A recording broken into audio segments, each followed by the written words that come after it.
Hi, and welcome to Devotions with Pressure to Perfection. Yes, I am in the sanctuary as you are seeing. I am in the sanctuary alone, but someone has to keep the altars running and alive. But I just want to remind us this morning that God was not known as Jireh in the time of plenty. We know the story very well, that it was actually when Abraham had his only son, his one and only son, he had two sons. One was gone from him and the other was a promise. So in Isaac was the promise. And it was during this time, or when he had Isaac only, and the promise is in Isaac, the promise was in Isaac. It was in this very moment that God told him to sacrifice his one son.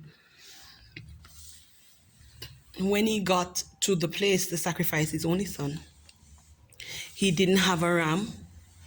It was in the time of need, because Abraham must have been experiencing some kind of apathy towards this kind of sacrifice.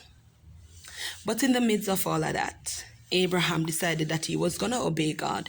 He decided that obedience was better than to sacrifice. And in the middle of this, Abraham went up to the mountain and he was in the process of sacrificing his son when the angel of the Lord God called out to him, and he saw the ram in the thicket. And then he called God Jehovah Jireh.